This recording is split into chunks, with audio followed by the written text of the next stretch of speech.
Hello, Quaker Valley High School. I'm Andrew Serloff. I'm the Assistant Superintendent with the Quaker Valley School District.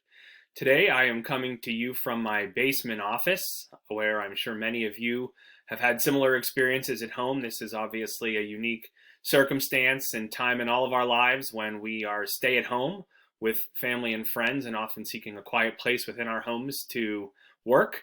So I apologize if there's a background noise or if the dog barks or something of that nature, as we are all trying to adapt. The purpose of this video is to talk about something that is very important, and that is how we plan to calculate grades and conduct assessment for the remainder of the school year for our students at Quaker Valley High School. When we talk about assessment and grading, we start with the Quaker Valley School District mission to educate and empower all learners to design their best future.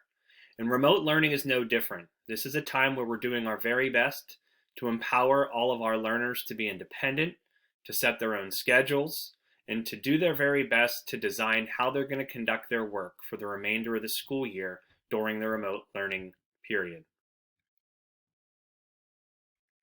Before we get into grading, we're going to talk about assessment. And there are two types of assessments that students often experience in school. They are assessments of learning and assessments for learning. An assessment of learning is something students and families are probably more familiar with. These are the assessments that are summative in nature, and they involve determining the quality of learning that has taken place typically at the end of a unit or a chapter. These are tests, essays, things of that nature, things you're used to being graded for. The other kind of assessment is something we talk about internally as an assessment for learning. And these assessments measure growth and progress. They often involve teachers and students in an ongoing dialogue. They often involve revision, descriptive feedback, and reflection throughout these assessments. These are the types of assessments that teachers often use to determine whether or not students are on target for making progress. The focus for our remote learning is going to be assessments for learning. What we want students to do and focus on, and what we want our teachers to focus on for the remainder of the remote learning period are assessments for learning, where students are evaluated during the work process, and the focus is on improvement and growth. Those are the kind of assessments that are going to be most prevalent and used for the remainder of the school year during the remote learning period. So your grades are often going to be based on effort, level of engagement, willingness to revise, willingness to have an open dialogue with your teacher, and an opportunity to improve throughout the course of a chapter or the course of an assessment or the course of a project or assignment. Our goals for assessment during remote learning are as follows. Focus on learning and not work. Our concern from now till the end of the school year is growth and progress on essential skills that students are going to need to go on to the next level of class, move on to the next grade level, not on the completion of assignments, not on homework and things of that nature that are more typical when we're in our brick and mortar setting. We want our teachers and students to focus on growth and progress, mastering critical skills and concepts, getting better, improvement, practice. That is going to be a major focus. And we want every student to do their very best. We understand this is a very challenging circumstance, and not everybody is in the same situation they were prior to the closure. Some families are dealing with illness, job loss, financial distress, and many other things that are occurring during this time. So our goal, our focus is on learning and just having every student do their very best and try their very best throughout the remainder of the school year. And finally, our significant goal is to do no harm. It's really important at the high school level to make sure we maximize every student's opportunity to learn, but at the same time, protect their high school transcripts, to make sure that the grades that are going to remain on high school transcripts for some of our students for the next year or perhaps 3 are not disadvantaged during this unprecedented circumstance. So while there are many changes that are occurring during the remote learning, there are some things that will stay the same because they took place before the closure. So let's talk about those first. The grades that were earned in the first 4 marking periods of the high school year will remain the same, and those grades, which were earned under normal circumstances, will be used in the calculation of final year-end grades. Grades that were earned on midterm exams that already took place earlier in the school year will stay the same and will be used in the calculation of final year-end. The difference is midterm exams and final exams are usually combined to make up 1/7 of the overall grade. Since final exams have been canceled, these midterms will remain, but will only be calculated as 1/14 of the final grade for those who took these midterms. Assignments that were completed during the current marking period prior to the closure on March 13th, 2020 will stay in the gradebook and will be used to calculate grades for this final remote learning time period. However, any work that was either not submitted or had a score of a 0, such as tests that weren't made up or assignments that weren't able to be turned in, those will all be excused. What will change? The current 6-week marking period will be extended for the remainder of the school year, and students will receive a single grade for the entirety of the remote learning period, inclusive of the assignments submitted during the 3rd trimester prior to the closure. So essentially, it will be a 12-week singular grade for the entire final trimester of school for all classes, regardless of their length. Another change during remote learning is that the lowest grade that a student can earn for a remote learning assignment will be a 60%. So if something is given half credit, it will be marked at 60%. There will be no traditional tests during remote learning. As we talked about, the focus is on assessments for learning, progress and mastery, practicing important concepts and skills. Teachers will not be posting traditional tests or giving only a certain time window or doing multiple choice or fill in the blank type of assessment. So there will be no traditional testing taking place during the remote learning period. And finally, the grades that are earned during the remote learning time period will appear on report cards, but they will only be calculated into final grades if they advantage the student's overall final grade that would appear on the transcript. And we're going to get into those specifics here in the slides to come. So, how are we going to conduct grading during the remote time period with respect to how it will impact a high school transcript? So take a look at the scenario on the screen. This would be a course that would typically be a year-long 6 marking period or 3 trimester course at the high school.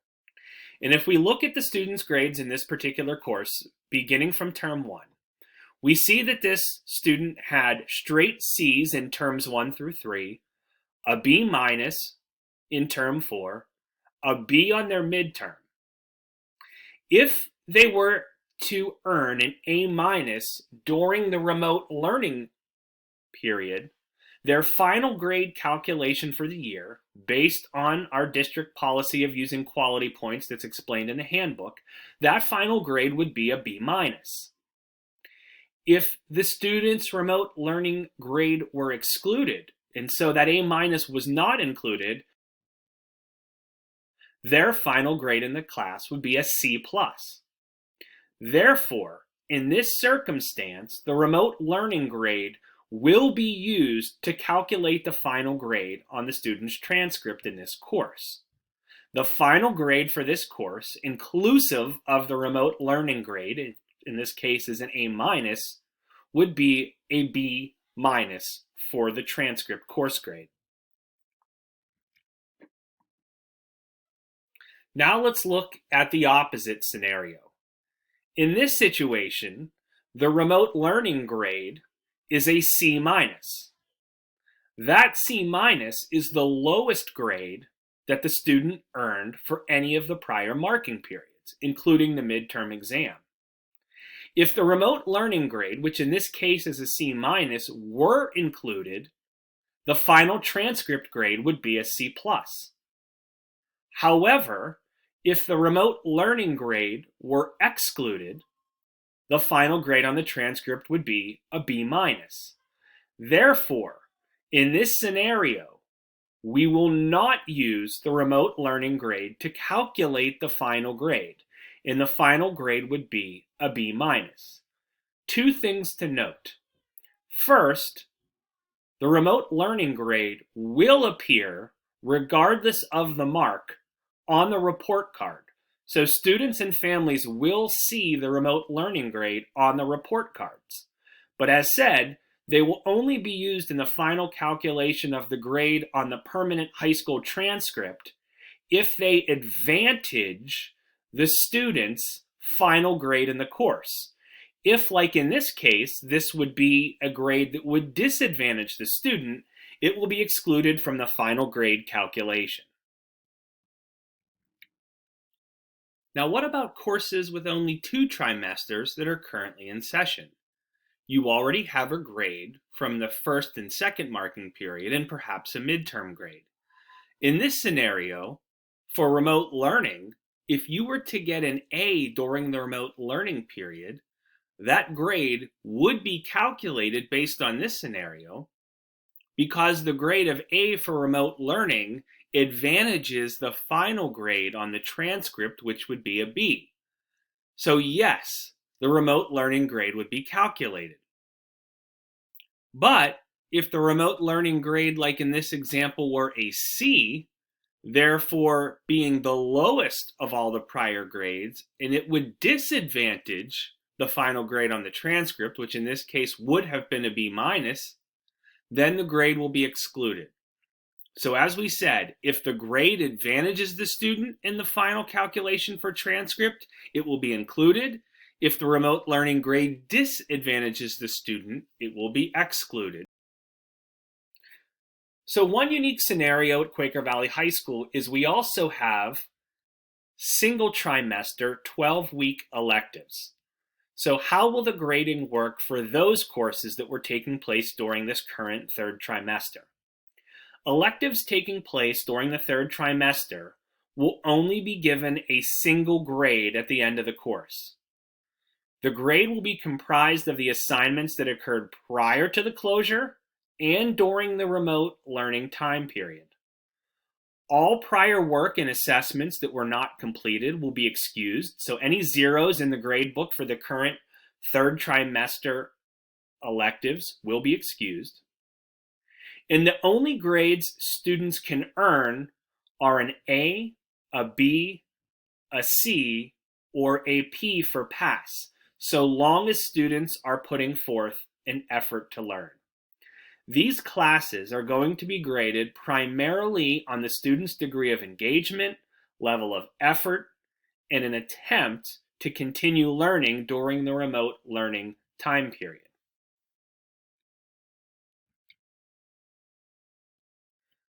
What if there are questions or concerns about remote learning? If you have any further questions about the remote learning program, grading, how things will be calculated, please direct those concerns to your school counselor. If you have individual questions or concerns about your courses or your assignments, please communicate with your classroom teachers. And if there are any other concerns you may have at this time, particularly those that are non-academic, not only do we encourage you to reach out to your school counselor, but there are many resources now available in the remote learning portal at www.quakervalleyschooldistrict.org. Please note, information about course scheduling for our current 9th, 10th, and 11th graders for the 2021 school year will be coming soon in a separate communication. So we appreciate your patience at this time, and please refrain from asking the school counselors about scheduling for next year until we are able to send that information to students and families. And finally, We know this is a challenging circumstance, and we know this is hard on students and families as we all experience a very unprecedented event in this time in our history. So, as a student or as a family, if there is anything that we can do as a school district to make lives easier, better, particularly regarding social issues or emotional issues, obviously academic issues, please reach out to the people at school that you know can provide that assistance. And we wish everybody the very best. And please know we want the very best every day for every student at Quaker Valley.